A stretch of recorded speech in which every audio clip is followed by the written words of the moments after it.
साफ्रोमबो गारि बिगोमा एबा गारि सालायगिरिफोरनि थाखाय मोनसे गोनां रादाब।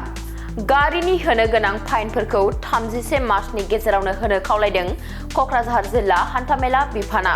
बे रादाबखौ बड'लेण्ड रादाबा फिन आरोबाव नोंथांमोननि थाखाय लानानै फैदों। मार्च दाना जोबनो थाखाय गेजेराव माखासे सानल' दंसै। जुदि नोंथांनि गारिया फाइन होनो गोनां दङब्ला थाबैनो होदो। सोलिफु दाननि 31 मार्चनि गेजेरावनो गारिनि होनो गोनां फाइनफोरखौ होनो खावलायदों क'क्राझार जिल्ला हान्थामेला बिफाना। फाइन होनो थानाय जिल्लानि गारिफोरखौ संदाननो थाखाय दासान्दि क'क्राझार जिल्ला हान्थामेला बिफाननि गोबां जर'खा हान्जाया जिल्लानि गुबुन गुबुन थावनिफोराव गोख्रोङै संदाननाय खामानिखौ मावगासिनो दङ। बेनिखायनो फाइन होनो दङब्ला 31 मार्च खालारनि गेजेरावनो होनो थाखाय मोनसे खौरां मेलनि गेजेरजों खावलायदों क'क्राझार जिल्ला हान्थामेला बिफाननि मावख'गिरि धजेन बसुमतारिया।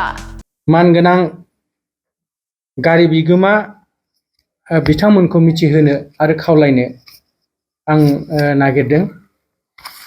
दिनै 17 मार्च 31 मार्चसिम बारा बावला। सोरबाफोर गारिनि टेक्सफोर होनो गोनां दङब्ला नैबे 31 मार्चनि सिगां माने टेक्सफोरखौ होजोबनानै लाथों।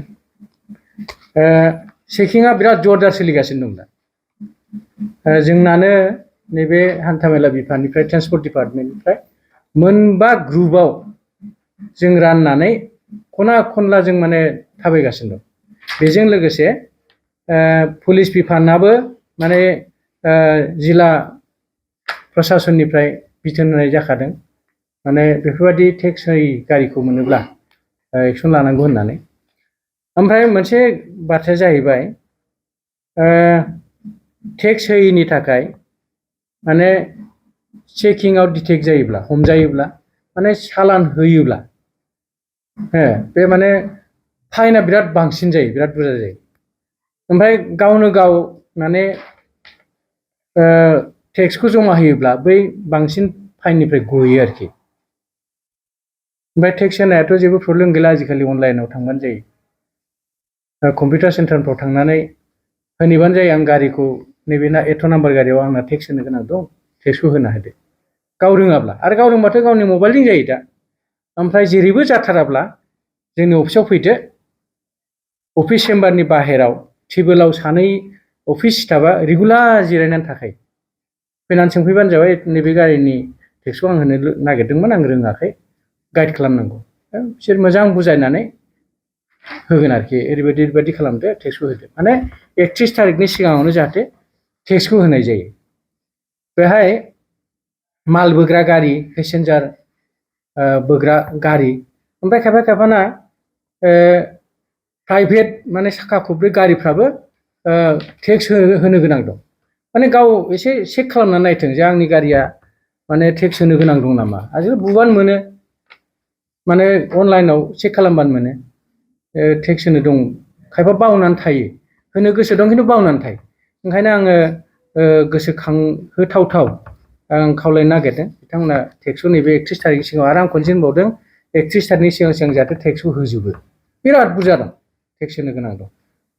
more than 13 crore टेक्स होनो गोनां दं क'क्राझार डिस्ट्रिक्टआव।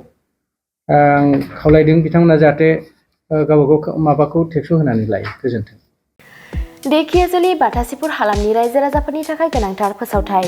देखियाजुलि बाथासिपुर हालामनि आबै सेन्टार साखाथियाव थानाय बर' बिजोंनि फरायसालि दानसोरां एकाडेमियाव 2025-2026 बोसोरनि थाखाय गोदानै फरायसाफोरनि मुं थिसननाया सोलिगासिनो दङ।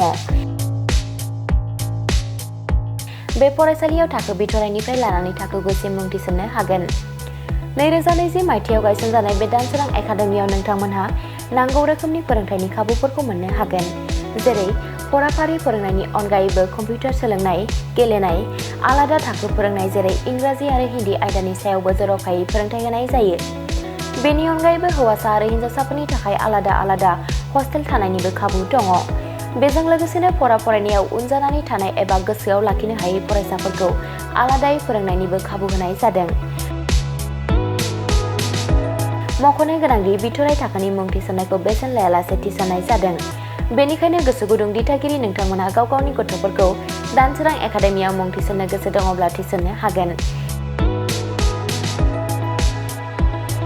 दानसोरां एकाडेमियाव मुं थिसननो थाखाय नोंथांमोनहा 970-745-7550 एबा 88764-80218 जानबुं अनजिमायाव फोनांजाब खालामनानै सुलाद लानो हागोन।